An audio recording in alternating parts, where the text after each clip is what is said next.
Vivian Ramos-Ruiz, founder, licensed health practitioner, and holistic psychologist at True Phoenix Life Transformation and Healing. Today, we are going to cover spiritual SOS, what to do when being triggered, and how to instantly calm down your nervous system after a trigger happens.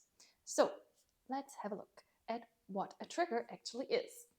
It is something that we experienced that puts us out of the energy that is our true self and into our ego.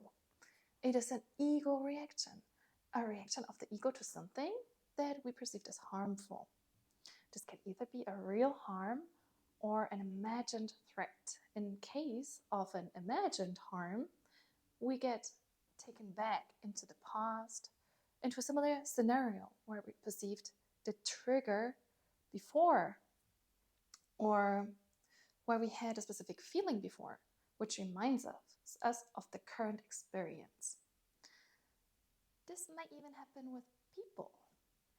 There may be a person who hasn't done me any harm, but upon seeing them, I get triggered by that person because of the way that person speaks, or their manners remind me of somebody else I had conflicts with in the past. Do you see how the mind has the potential to take us into the past and makes a harmless person or word, or in some cases a sound, a trigger to our past harmful experiences and past unresolved trauma? In the same way, the mind can also take us into the future and tell us that there is a lack of any kind. Maybe there is a bill you can't pay at the moment, and the mind keeps you in a worried state of being, as it might tell you that if you can't pay it now, you won't be able to pay it in the future, which actually leads towards not being able to pay it in the future if you fully buy into that limiting belief. As you might be aware, ego can either exist in the past or in the future, but not in the now. This is also why some teachers of mindfulness emphasize on the importance of staying in the present moment. The other day, I walked to a supermarket, and in front of the supermarket, there was a lady begging, and right next to her, there was a dog. Suddenly, the dog lashed out and started to bark out loud, and I froze.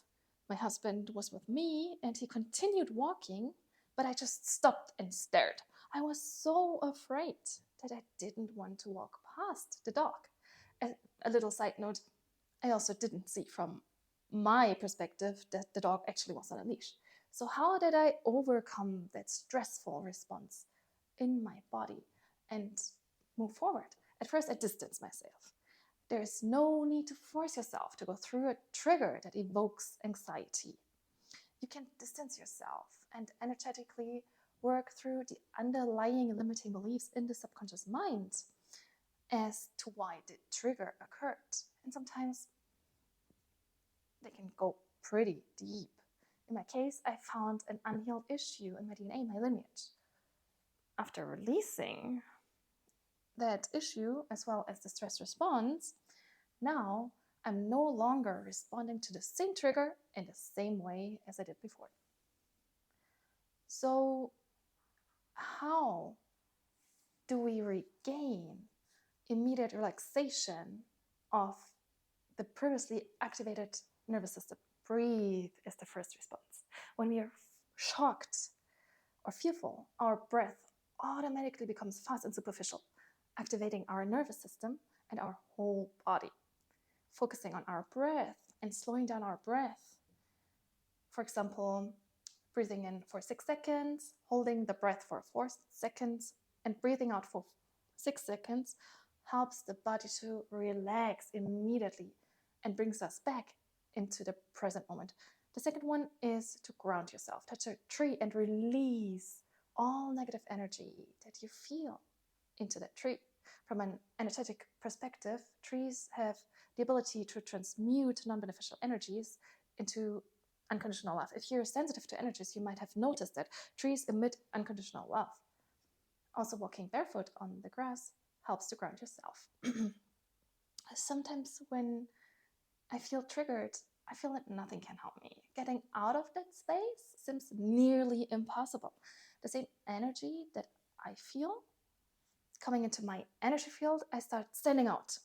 For instance, when I feel someone attacked or accused me, I start accusing others. I can't contain and transmute that energy within myself. And I also don't want to repress it. So I choose to allow it to trespass through my energy field. It's like a train that trespasses through one station without stopping and arrives at another station where it finally arrives and allows the passengers, or in my case, the non-beneficial energies, to exit.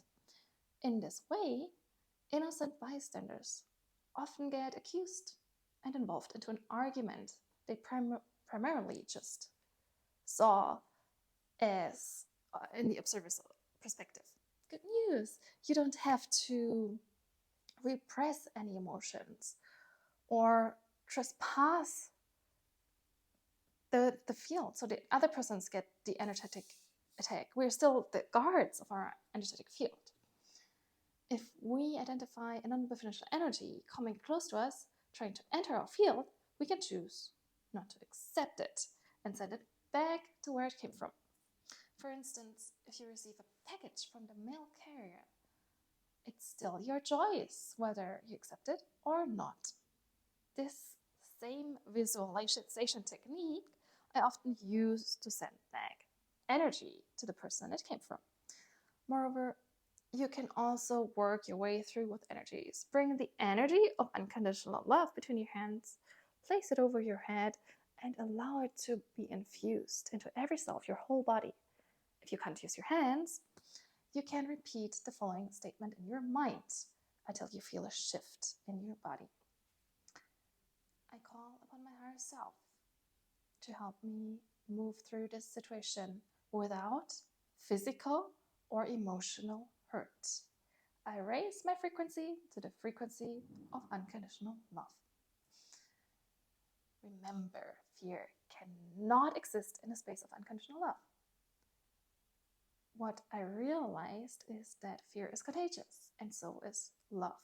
That means if we fear something, like a dog in my case, the dog energetically absorbs that fear too and displaces the discomfort of feeling it in its body by barking, for instance. We feel that it might attack us, and our level of anxiety even goes further up. On the other hand, if we choose to feel love instead of fear, we immediately raise our vibration, allow others, in my case the dog, to calm down as well. Since not only fear is contagious, but also unconditional love. How to know when you are being triggered? Sometimes we are triggered and we don't realize it. The sooner you realize it, the better you can handle the trigger and prevent it from blowing up and becoming a whole story of further non-truths that your mind then starts to tell you. You can find out that you're triggered if you feel discomfort in your body, or sometimes you move your body in a certain way, or you say something and afterwards you catch yourself thinking, that doesn't even feel or sound like me. When you're triggered, you're in the mind, and the mind is not our true self. Therefore, the energy of the